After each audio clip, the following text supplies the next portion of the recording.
Of the contenders who stand the best chance to win the SEC this year, will more than one team make the college football playoff? Or could we see a dark horse make a run this season?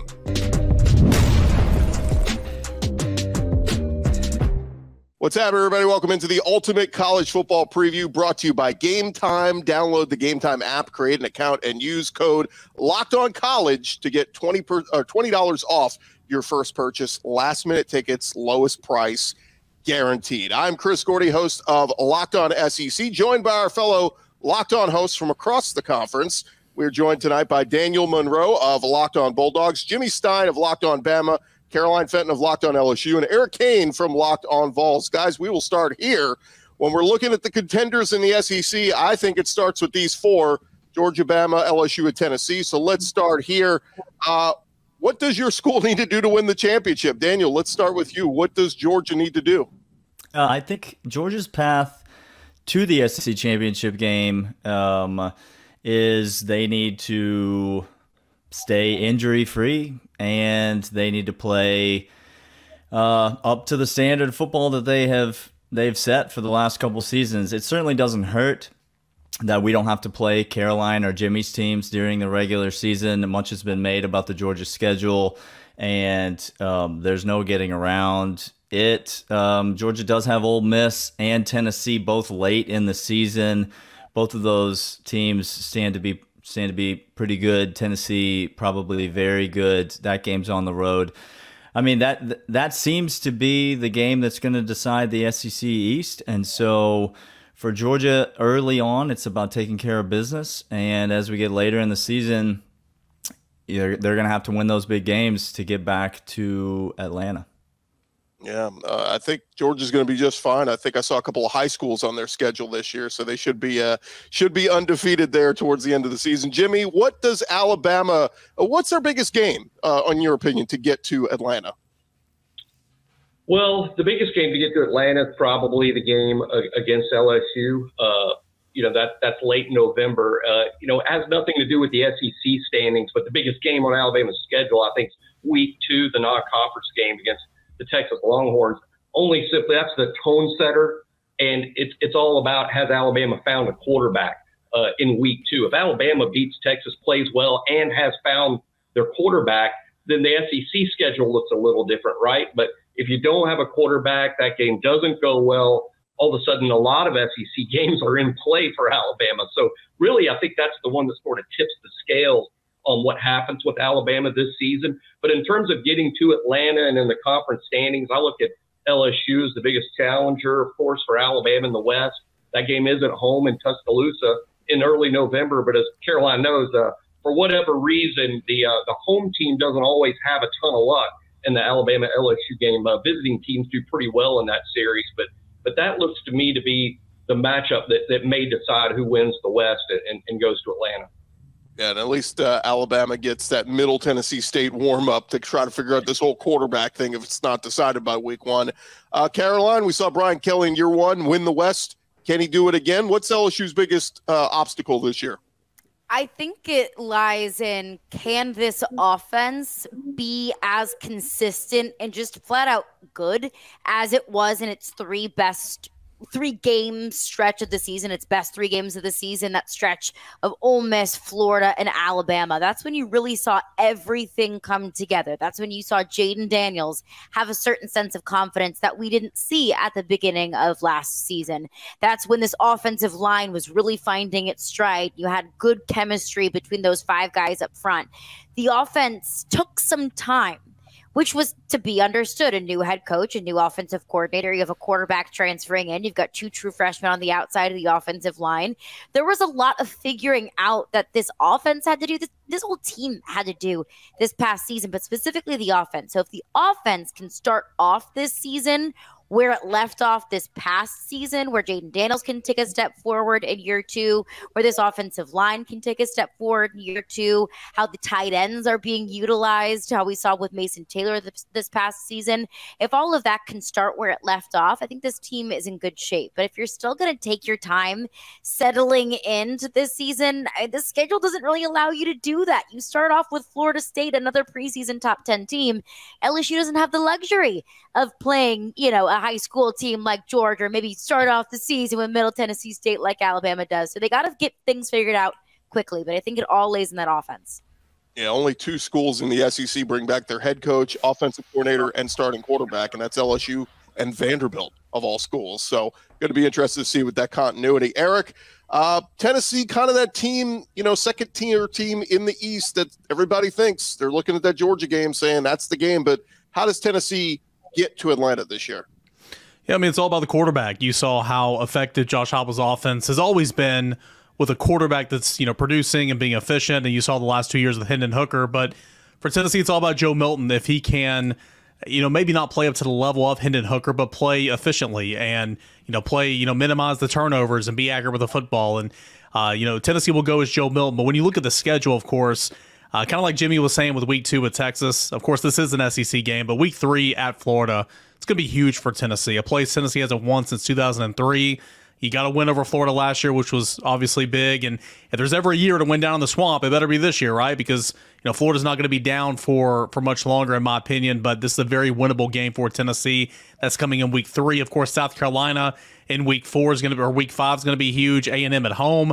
You have the third Saturday in October. That's going to be on the road in Tuscaloosa. You know that Alabama's going to want to get that game this year, especially with the way that it lost last year at Neyland Stadium. At Kentucky's not going to be Kentucky's going to be a challenge, but of course it's the Georgia game. So my point is Tennessee's going to be tested so many times by the time it hosts Georgia November the 18th at Neyland Stadium. We know what everybody's questions are. We've kind of talked about that in recent weeks. I want to know what you feel best about with your team. Daniel, let's start with you. What are you most confident in with Georgia this year? I think when you look at Georgia, the biggest question is obviously the quarterback. Everybody knows that, the offensive coordinator. But I think the skill positions on offense and the offensive line absolutely shape up to be one of the big strengths of Georgia's team. Obviously, they return Brock Bowers, who's the all-everything pass catcher in the SEC. A lot of talent. A.D. Mitchell goes to Texas at wide receiver, but a lot of talent. They bring in 2 guys in Dominic Lovett from Missouri, Rara Thomas from Mississippi State. In the case of Dominic Lovett especially, very productive SEC pass catchers. And so you've got a lot of returning talent at the skill positions on offense, and then 4 of the 5 offensive linemen coming back, if you include Amarius Mims, the right tackle, who played a lot of football, even though he wasn't technically a starter. He was in on the second play of the national championship game and played most of that game. He played a lot of football for Georgia. So 4 out of the 5 spots on the offensive line, all the offensive skill positions. I think everybody looks at Georgia's defense. They basically, they return a ton from that defense last year, losing Jalen Carter, the biggest loss, obviously, and Christopher Smith, Keely Ringo out of the secondary, but returning a lot of production on defense. But I'm actually, if they can figure out the quarterback, I'm actually most excited about the continuity on the offensive side of the ball for Georgia this year. So I think that'll be a strength that they will lean on as the season goes on. Yeah, it says something when you can change out OCs and it doesn't matter. You're still as confident in the offense and scoring points. Jimmy, let's go over to you. What do you think is Bama's biggest strength, or what are you most confident in with Bama? Actually, and it's a little different than what we've seen from Alabama in the most recent past, but running the football. I think with Bryce Young, you obviously do what the offense does best. With Bryce Young, that was throw the ball around a lot, and it was really effective. Alabama scored the most points in college football over the past 2 seasons. But at the same time, there have been many instances in the games where Alabama had a difficult time converting even 3rd and shorts, 4th and shorts. I think there's a return or a renewed emphasis in the power ground game, and there's a lot of evidence that that's the focus for Alabama. They hired an offensive coordinator who's running offense that's based on physicality and featuring tight ends and running the ball a lot. They signed 2 of the top 3 running backs in the country in the 2023 recruiting class. You bring in a transfer portal tight end from Maryland who's a block first guy, a 250-pound tight end to help seal that edge. I think this is just a return to running the football. The right side of the offensive line in particular looks fantastic with J.C. Latham, a potential first-team All-American, Tyler Booker, a year younger, but really in Latham's ballpark as a player, and a returning center I think running the football, going back to kind of a back to the future sort of a thing with Nick Saban. I think he wants to run the ball, do a little bit like you saw earlier in the Saban era. And I'm pretty confident they have the pieces in place to do that. Caroline, I know you talked a little bit about Jaden Daniels in that offense already, but what is, and we talk about things keeping us up at night, what's not keeping you up at night with this LSU team? It's a hard question to answer because I can't pick just one, which let me tell you, Gordy, that is so refreshing this year to be able to have so many things that I can choose that I feel confident in versus last year going into Brian Kelly's first season having nothing but questions.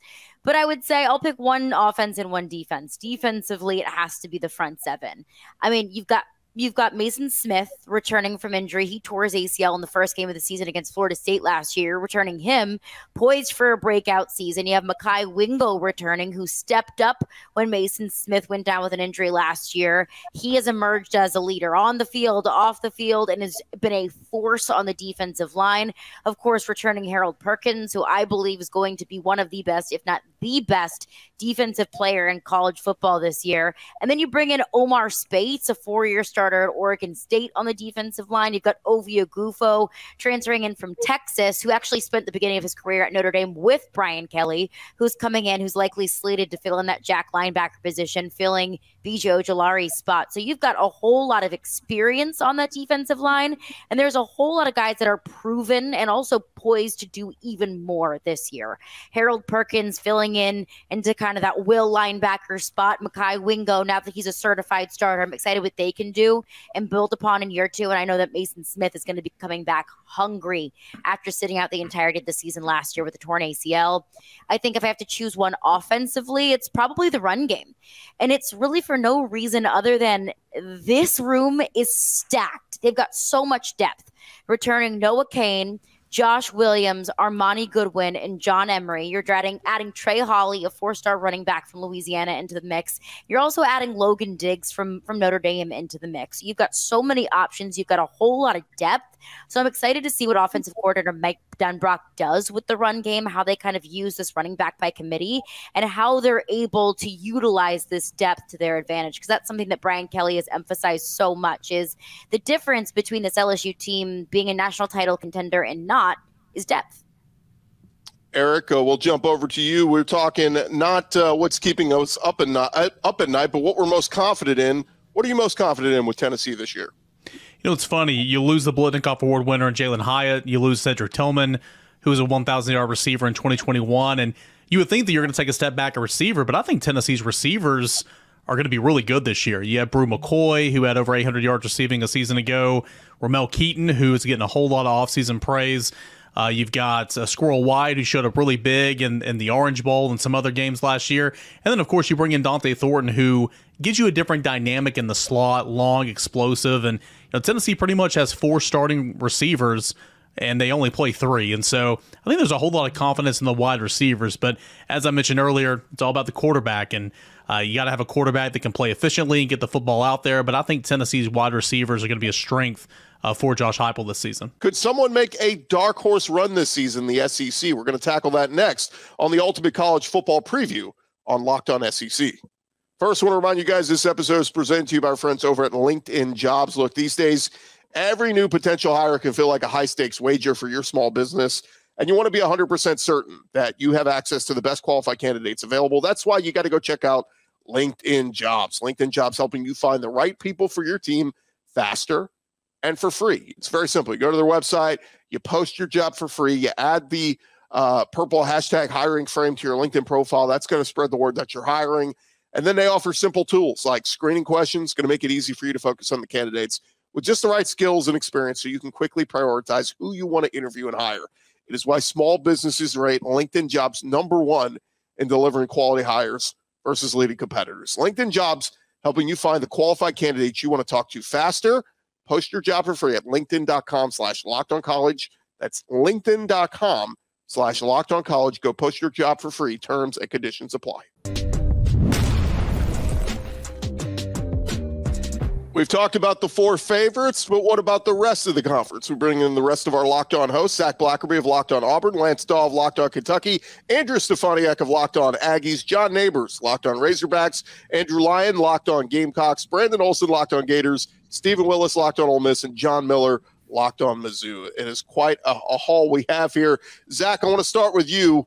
What does a successful season look like for Hugh Freeze in Auburn in year 1? Yeah, I mean, it's been a wild off season, and I hope all of you guys brought your jackets because there's a freeze warning happening throughout the remainder of the conference. But I think 7-5 is becoming the expectation, and I think 8-4 or anything better than that would be something that Auburn fans would happily accept with this first year in the Hugh Freeze era. John Miller, Locked On Mizzou. I know Eli Drinkwitz got the big extension. What does Mizzou have to do to make a run this year? Honestly, very similar to what Zach just said about his program. Give me 7-5, give me 8-4. I'm really happy this season because so far under Drinkwitz, the program has made baby steps every year. Really, last year should have been the breakthrough. Hopefully this is it this season. Never had a winning season. I think this is it for Drinkwitz and company. John Nabors, the Razorbacks, bring back KJ Jefferson, bring back Rocket Sanders, one of the best runners in the SEC. What's the path for Arkansas here? Well, I think everybody's expecting at least 7 wins. You got to improve on last season, which was an epic disappointment. They shouldn't have gone 6-6. They should have been a lot better, but it's kind of the story of Razorback sports. It's always about shoulda and coulda, but you actually got to execute it. But Arkansas does have KJ Jefferson back. They got Rocket Sanders, who is arguably the best running back in the SEC, in my opinion. He's also gotten bigger, faster, stronger. The secondary has improved dramatically, and they've made some needed coaching changes at the coordinator position. The schedule is actually easier overall. They do have a tough stretch in the middle of it, but anything less than 7-5, Razorback fans are not going to be happy. I think 8-4 is absolutely in the driver's seat of what they're probably going to do. And 9-3, if you told me that, I wouldn't be surprised either. But I think there's a lot of reasons to be confident about Arkansas this year. Lance Dawe, Kentucky loses a lot, brings in a lot. Mark Stoops hitting up that transfer portal, getting a new running back, a new quarterback, and, oh, by the way, a good OC returning in Liam Cohen. What's Kentucky need to do to make a run? Well, I think, like you just mentioned, it starts and ends with what this offense can do. Now, something that we didn't mention is the offensive line retooling there through the transfer portal. I think that's going to be a big factor in what Kentucky does in big-time games this season. Speaking of the schedule, it's pretty manageable, all things considered. You get both Alabama and Tennessee at home. I'm very excited to see what Devin Leary looks like underneath Liam Cohen, who was here in 2021. It's all about whether or not the Wildcats can put up points. Brad White, the defensive coordinator here for the Wildcats, has had them consistent on that side of the ball for 4 years running now. I'm expecting good things from him and that unit, but overall, it's about scoring points at UK. Yeah, J.J. Weaver back. We'll see what they can do. We head on down to the Swamp, talk with Brandon Olsen about the Florida Gators. Not the best year 1 for Billy Napier, but expectations raised for year 2. What's Florida need to do to make a run this year? Yeah, the reigning Pac-12 champion Florida Gators are kind of – I'm not like everybody. We're like 7 wins, 8 – bowl eligibility is the goal here. You got a tough schedule this year, 6 top 25 opponents, 5 in the top 15. Ain't going to be an easy year if you're the Florida Gators. A lot of roster turnover, less explosive team here, obviously, but it's one of those times where we're looking at a team where recruiting's going really well. The process is underway to get Florida back to where Florida belongs, of just pure greatness. But this year, I think reasonably, if you can get bowl eligible again, then you're looking at what I would consider a successful season in Gainesville. Ground and pound. That's what Florida's got to do this year to be successful. Andrew Lyon, host of Locked On Gamecocks. You bring back Spencer Rattler, Juice Wells at wide receiver, a lot of weapons. What's South Carolina got to do to make a run? Well, Chris, I think that for South Carolina, same deal as Brandon just said. You got a really tough schedule coming up this year. You got a brutal road slate with games against Georgia, Tennessee, Texas A&M, and also a game against Missouri that you have not won in several years. So for Shane Beamer Company, can you defeat the teams that you defeated last year once again, teams like Kentucky, maybe knock off a Tennessee? And can you also get back against the Florida Gators? Can you knock off the Missouri Tigers? All of it's going to rely on Spencer Rattler, Antoine Juice Wells, and that offense, and really either the offense or defensive side of the ball just catching up to their special teams unit. If the Gamecocks can do that, then they will definitely fulfill expectations in 2023. Yeah, it'll be fun to watch what they look like. Over in College Station, Andrew Stefaniak covering Locked On Aggies. Andrew, everything I've read this week in terms of season previews, everybody's picking the Aggies as that dark horse. What's the dark horse got to do to make a run? This Texas A&M team, year after year recently, they've been a team that many have had as one of the better teams in the country, let alone the SEC. Now the Aggies are kind of more of the underdog in the conference. And folks, I think this is a year where Texas A&M makes a run. You return 16 starters, which is the most in the SEC. You return a lot of those 2022 guys. If you look at blue chip ratio, I'm a big believer in that statistic. This is a top 5 roster in college football, according to blue chip ratio. So there are a lot of pieces for Jimbo Fisher. And recently we found out that Coach Bobby Petrino is going to be calling plays for the Aggies, which I think that right there is going to lead to wins on the field for Texas A&M. This is a team that I think that is going to put the college football community on notice sooner than later. Yeah, and I love that the talk is he may be up in the booth. Good. Stay away from Jimbo. We need to separate both you guys, see how it works. Lastly, the Ole Miss Rebels, Stephen Willis, one of the hottest teams to start last year, not so much down the stretch. How does Ole Miss and Lane Kiffin balance this out and make a run? Well, first of all, you've got the best running back in college football, not just the SEC. And Ole Miss needs to ride him to go as far as they can. Jackson Dart has had an unbelievable fall camp to this point. He has not taken a rep in anything other than the first string. 2 all-conference USA receivers come into play, Under Armour All-American game. They've retooled their offensive skill pieces, and they also return the whole offensive line. They have a chance to be a really explosive unit offensively. The question on this team is going to come on the defensive side of the ball. I expect it to be a little bit clunky as Pete Golding comes in his first year, and they have transfers all over the field. I think one player was actually signed by Ole Miss that's going to be played on the defensive side of the ball. But I have them predicted at 9-3. You look at ESPN FPI, that 60% probability wins for 9 games and over 60% probability losses in 3 games. So they believe that as well. But anyway, I think this season should be a lot of fun, and it needs to hurry up and get here seriously. 2 of the best runners in the SEC, of course, back in Rocket Sanders and Quinshon Judkins. All right, guys, real quick, rapid fire, quick 5 seconds from each of you. Give me a team from this group you think could make the SEC championship that's not your own school. Zach, we'll start with you. Ooh, I'll go with Andrew Stefaniak's team. I'll go with the Texas A&M Aggies. I think they've got the talent to do it. John Miller, who you got? I'm going to go Locked On Ole Miss. I'm a Lane Kiffin guy. Nice. Fun to see that. John Nabors? This is awful. Give me like Auburn, maybe. I don't know. Aggies, just pick one. Wait, I don't know. John, say that again, please. Just real quick. Yeah. Well, hey, listen, it's not a compliment. It just shows you that nobody else has a chance. So. Yeah, that's fine. Arkansas couldn't beat Hugh Freeze at Liberty, so it is what it is. Lance, who you got? Yeah, this is tough here. I'll go with South Carolina and Spencer Rattler, hoping that he can actually make the leap that he was expected to as a 5-star coming out of high school. Hey, maybe that offense is just crazy elite all of a sudden under Dawe Loggins. Brandon Olsen, who you got? That offense ain't crazy elite. I'll tell you that much, Lance. It's better than yours, man.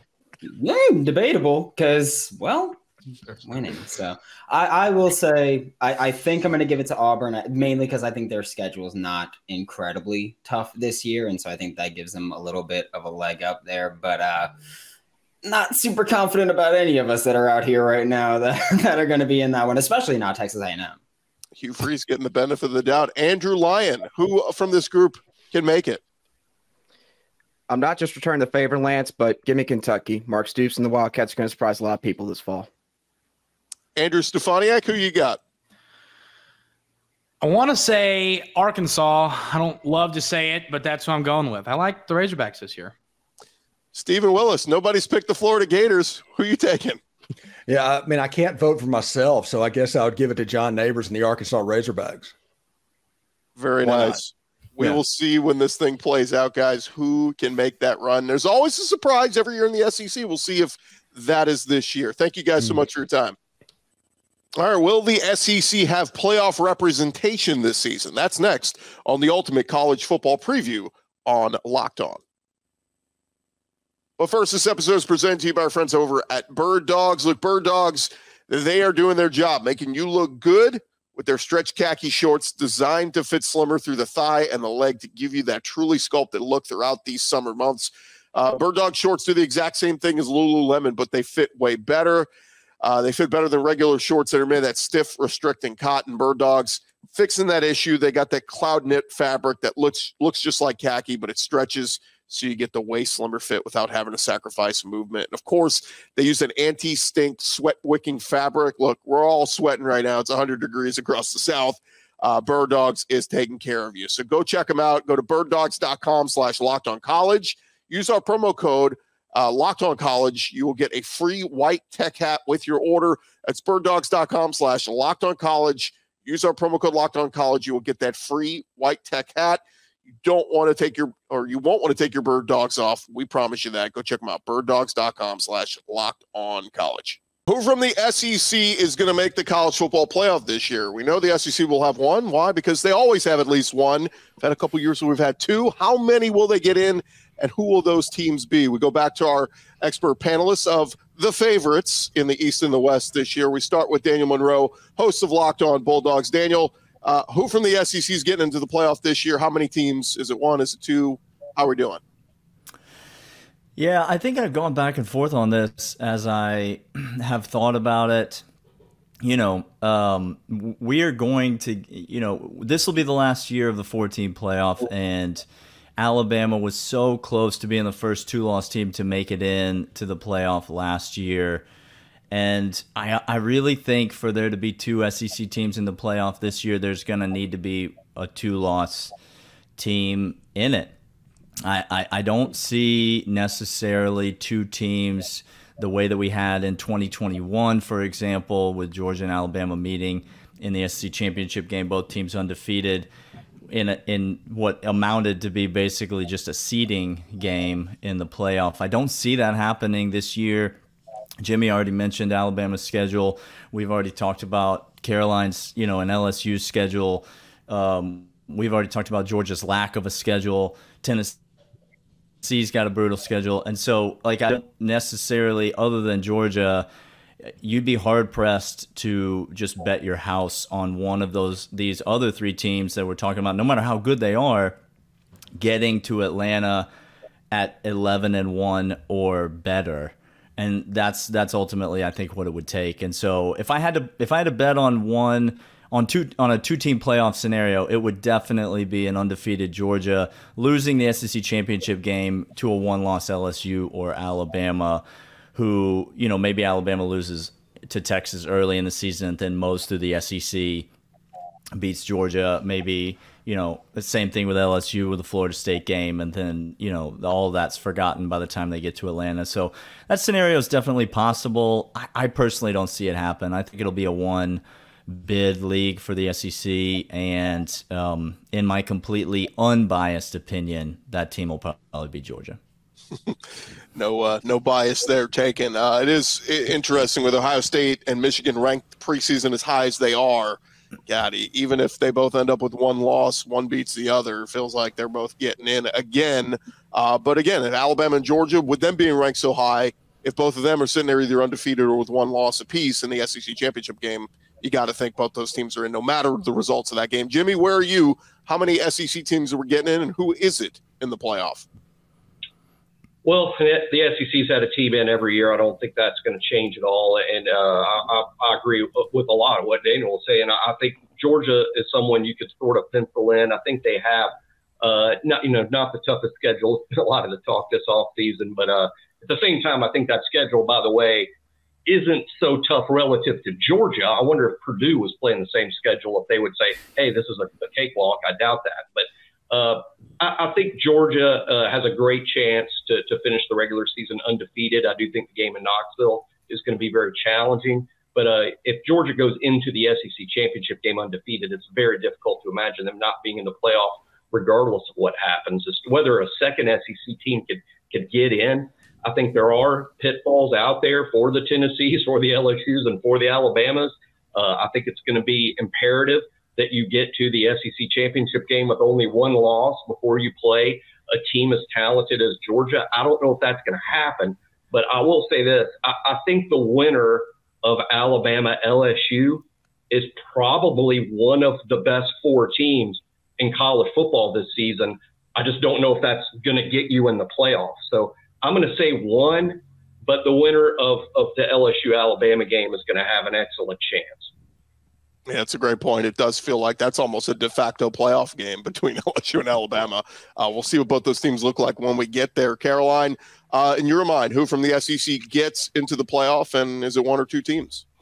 Yeah, I hate to follow suit and I hate to, kind of ride the bandwagon, but that's really what it feels right now, because it feels like there's an SEC that we're in an SEC this year where there's so much uncertainty, and really the most certain thing right now feels like it's Georgia and then it's everybody else. I mean, they're just that good. They have one of the best playmakers in the game in Brock Bowers, and I don't see anybody really pulling a huge upset against Georgia. So I fully expect Georgia to go into the SEC championship game undefeated.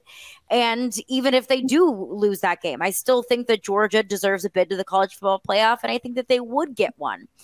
I would agree that Alabama LSU game feels like it's almost like a college football playoff tryout, because I think that that's going to be the game that wins the West. So you win that game, you head to Atlanta, and then at the end of that, it's who has the better schedule. I think that whether it's Alabama or LSU or whoever is the representative for the SEC West, if that team is able to beat Georgia, to hell if they got 2 wins. If you can beat Georgia, you deserve to compete for a national title. So I do think that there's absolutely a space there. I think there's a possibility and a path for 2 SEC teams, Georgia and then an SEC West representative.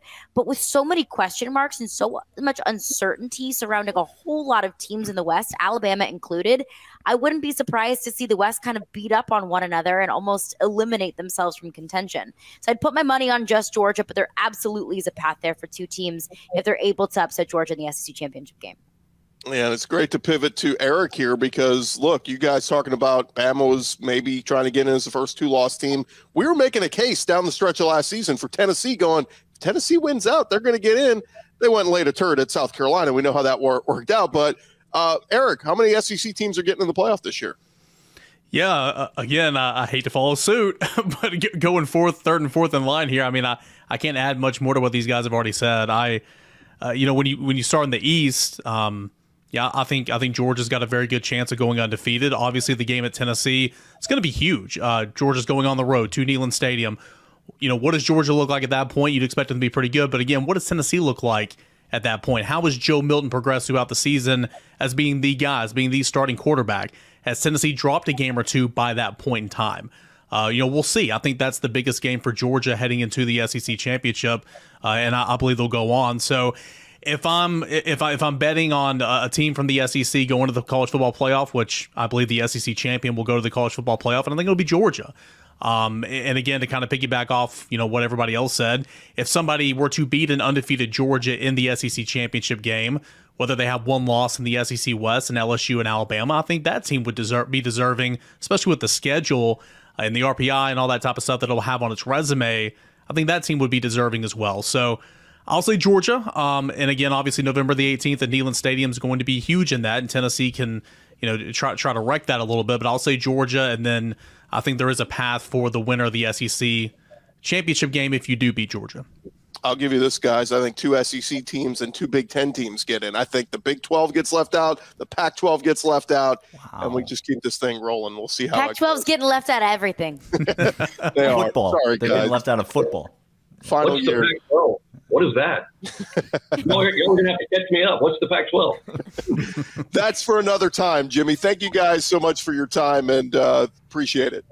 What other teams make the college football playoff this season? The Ultimate College Football Preview continues with a look at the top teams from each conference. Follow Locked On SEC to catch that conversation, or check out another conference preview by subscribing to all the Locked On Conference shows wherever you get your podcasts.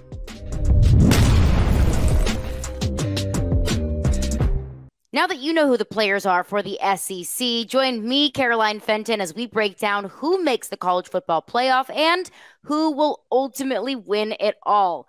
Go to Locked On SEC wherever you get your podcasts for this bonus episode of the Ultimate College Football Preview.